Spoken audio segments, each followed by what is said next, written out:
Good afternoon and welcome to Pier 33. My name's Tighe, Curran, and today we're going to spend a few minutes with the Scout 187 Dorado.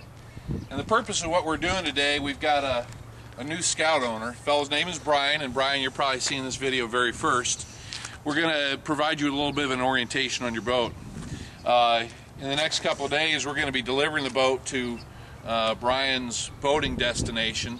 But we're going to have the boat packaged so that it stays nice and clean and fresh for him until he's ready to use it on his lake. So Brian, what I'm going to do as we go through this video, I'm going to talk to you about the things that I'd like you to know about your boat before you begin to use it. The boat is a 2010 Scout 187 Dorado. It's powered with a Yamaha 115 horse 4-stroke outboard motor, and it's on an easy loader aluminum bunk trailer with surge brakes. Brian, when you're getting ready to head to your ramp, this is probably about how your boat will look. We've installed a nice bimini top with side curtains and a visor. The boat's also equipped with a bow cover and a cockpit cover. And when we transport it to Brian's location, we're also going to have a full road cover on the boat. Before you head for your ramp, there are a couple things I want you to check for. Come on this way. Brian, when we're going down the road to transport the boat to you, you'll notice that we'll have a couple of safety straps on the transom. They'll go from these eyes to the hooks down on the trailer itself. So make sure before you go to the ramp, remove those straps, and also make sure that the bilge plug is in. Okay? It's okay to unscrew that plug when you leave the ramp and let any latent water that's in the sub bilge drain out. But it's very important before you go to the ramp that that plug is in place. It's a little messy if it's not. Scout boats are unsinkable, but that doesn't mean they can't take on some water. So make sure your hull plug's in. It saves your day a little bit. You also want to make sure that the outboard motor is in the up position before you go down that trailer ramp. But when you are in the water and ready to lower it, this is your procedure. You'll actually raise the engine off of the support just by tabbing it up, and then you'll release that support mount. Very easy to do. You can do that once you're down in the ramp, but since we're right here on the boat, we'll show that to you now. In just a moment, we'll get up in the boat. I'll take you through a very simple startup procedure, and I'll show you how all the accessories are arranged, different storage areas. Let's just take a walk to the bow of the trailer.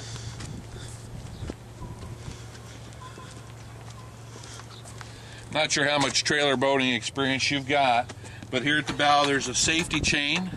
Before you're ready to back off the trailer, release the chain. And then once you're in the water, take some tension off of the winch handle, release that lever, and that will allow you to winch some strap out until you've got some slack. Then just disconnect the snap from the bow eye, and you'll be able to float the boat off or drive the boat right off the trailer. That essentially gives you the basics here. We'll get up in the boat now and we'll show you a little bit about how a startup would go.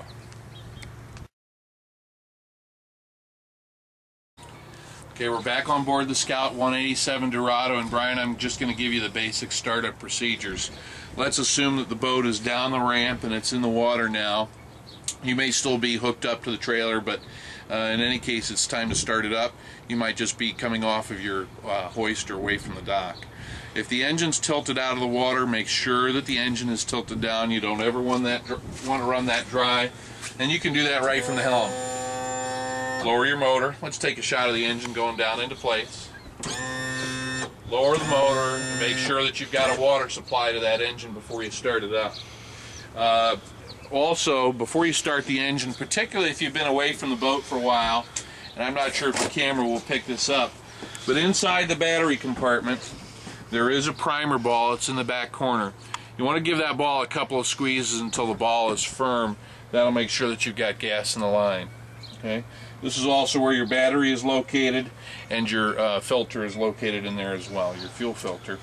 This compartment is hinged. Best way to care for that hinge is let it come this way so that it doesn't get kinked. Okay, if you've given the primer ball a little bit of a pop, make sure that's firm. All you really need to do at that point is come on over to the dash. Okay, your gauges will come to life. and then just roll it over until the engine starts. Fuel injected motor, 4-stroke. It's going to be very quiet. When the engine's first idling, you'll get a little bit of a rumble to it, and then it will smooth out when you increase the RPM. Okay? Make sure that the engine's warm before you come off of the trailer. And another very important thing on your outboard motor is as the cooling water circulate, you will get a stream of water coming out the side of the motor. That tells you that you're properly circulating your cooling water. On the Yamaha gauges here on the dash, you've got 2 gauges. You've got a tachometer. That's also going to show you the trim position of your outboard motor. It's also going to give you warning indicators for overheating of the engine or loss of oil pressure. On the other side of the dash, you've got Yamaha's combo unit that gives you speed as well as distance traveled. It's also your fuel gauge. Will give you time for your trip as well as your battery output. Now, one of the things that we'll also look at in just a little bit, I'll show you your Yamaha manuals, but the Yamaha engine manual is very crucial to your enjoyment of the boat. Scout's construction of the boat is very simple, but the function of the boat relative to the Yamaha outboard and how the gauges and controls work is very important. One other thing to note from a safety standpoint, the lanyard must be in position. Okay. If you're attempting to start the engine and nothing's happening, it could be because this lanyard is not in position. This is a safety lanyard that's ideally meant to be attached to your belt loop while you're operating the boat. If you were thrown away from the wheel or if there was any kind of an accident, that lanyard would pull out and that would stop the engine. That's a safety feature that's built into every Yamaha outboard motor. So remember to use your lanyard from a safety standpoint. You do not have to give it any gas at the throttle to start the engine. You may want to give it what we call a fast warm. There's a button on the inside of that handle that would allow you to advance throttle only so that you can warm it a little bit of a fast idle.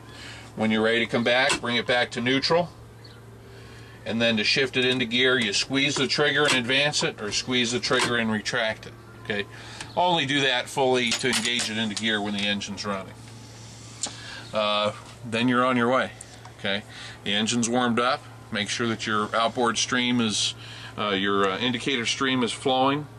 Check your gauges before you pull away from the dock. Make sure you got plenty of fuel for a day of fun on the water, and get out and go for a boat ride.